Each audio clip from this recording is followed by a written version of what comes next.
that's what we're doing today. Look at that. That's going to be awesome. So we just did the exhaust. It's all black. It looks really good. Was not as easy as an install. I hope this is easy. So what we're doing is a fat intake in wrinkle black with a nice, really nice looking filter. This is a no-name filter.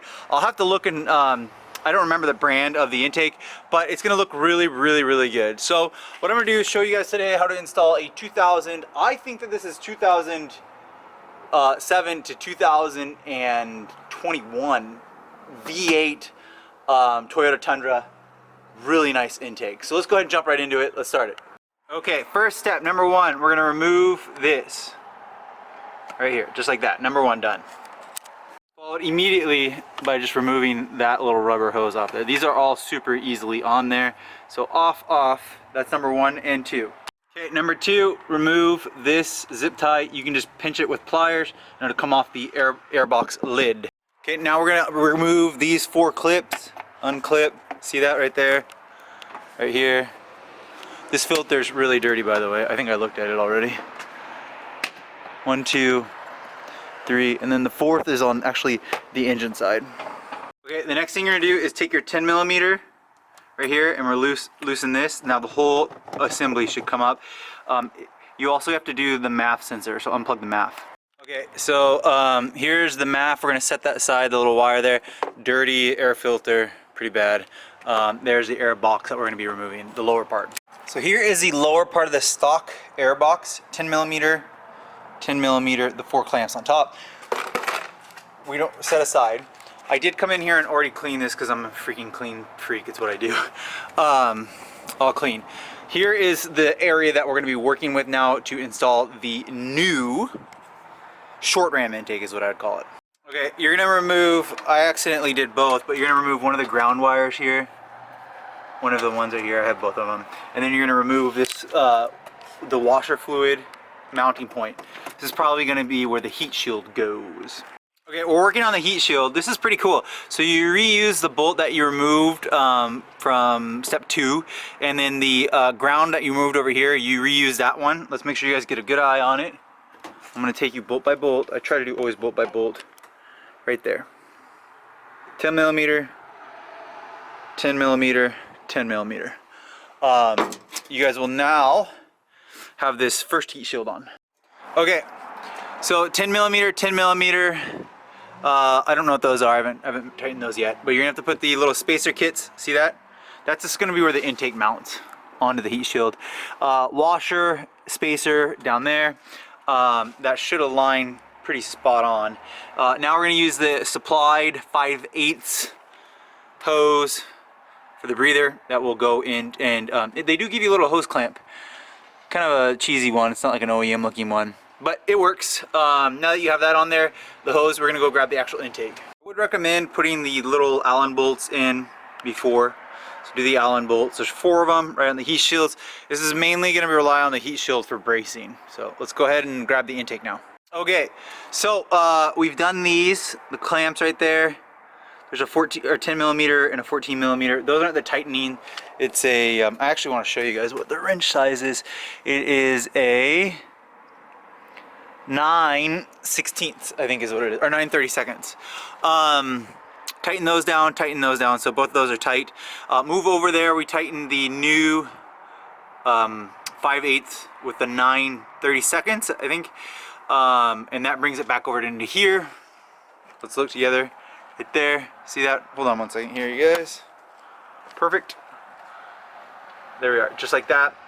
We did the 2 OEM clamps in there. So now we have the box in there. What we're gonna do now is grab the intake filter and put it on. So let's do that. Okay, so just like that, we have the filter on. It looks beautiful.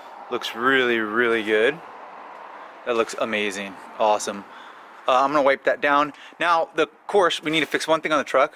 You know what we need to fix? We need an intake. We just did that. A mass airflow sensor. So let's go grab it off of the original box over here. Just like that, you're done. Look at that thing. That is a nice piece of hardware. That looks awesome. All right, let's go ahead and start it up.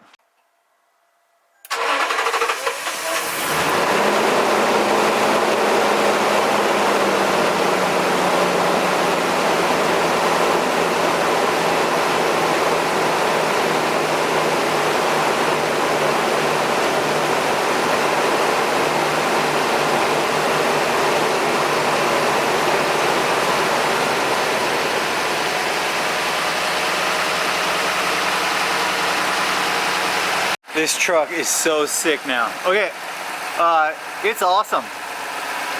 It's awesome. I love it.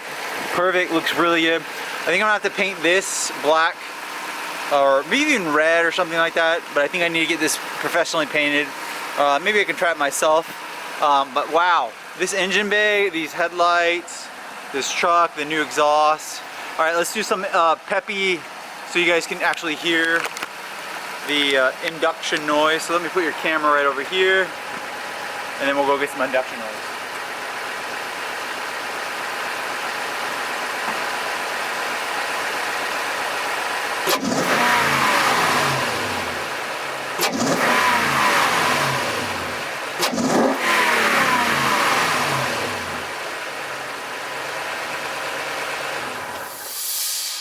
And just like that, another successful truck Tundra build.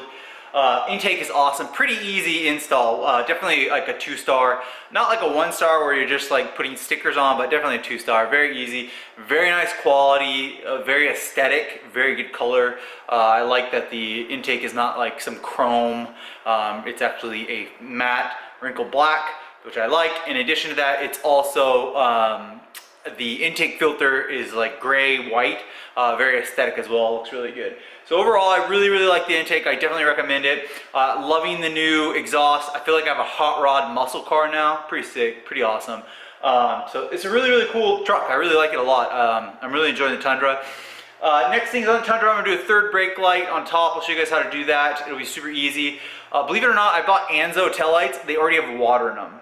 They suck. So I'm really disappointed. I'm gonna return them and hopefully get a different brand.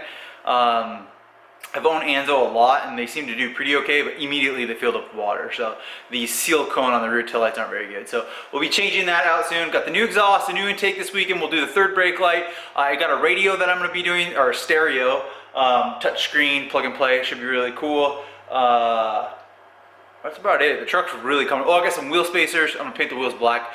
But the truck has really come along. I'm really liking it. I did the oil change. I might do a transmission fluid change and the rear diff change, and yeah, that should be it. All right, make sure to like, subscribe, swing by MITSUBISHI.com, guys. Like always, see you on the next video.